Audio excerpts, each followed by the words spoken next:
घर चढ़ के मारब बरियारी रे छूट जी तो कैल रंगदारी रे घर चढ़ के मारब बरियारी रे तोरा बाप के न तोरा दादा के चिन्हब बेटा सब गोली मारब तैगो गिनब तोरा बाप के न तोरा दादा के चिन्हब बेटा सब गोली मारब तैगो गिनब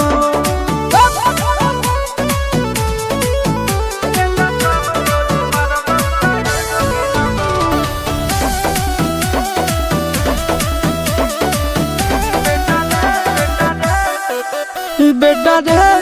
काटा से ठोक देबो चिमनी के भाटा में झोंक देबो देखबो कवन बाप बचैतौ तोरा प्रशासन के गाड़ी भी रोक देबो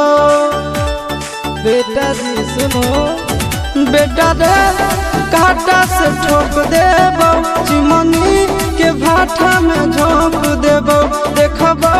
कवन बाप बचैतौ तोरा प्रशासन के गाड़ी भी रोक देबो तोरा जैसन के हम खड़े खड़े गिनबो बेटा सब गोली मारबो तैगो गिनबो तोरा बाप के न तोरा दादा के चिन्हबो बेटा सब गोली मारबो तैगो गिनबो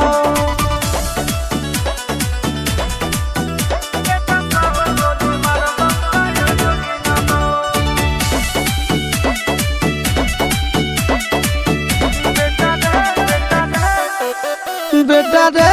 दौड़ा के बाजार में मारबो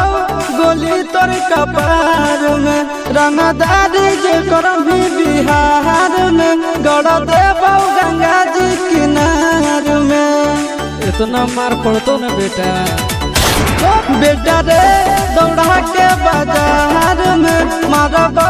गोली तोर कपार में रंगदारी जे करबी बिहार में गड़ देबो गंगा जी किनार में कहो चिंटू आशीष के कारण सुनाबो बेटा सब गोली मारबो तैगो गिनबो तोरा बाप के न तोरा दादा के चिन्हबो बेटा सब गोली मारबो तैगो गिनबो मारत मारत पिछुआरा लाल कर दे बेटा ध्यान से बाप इधर है।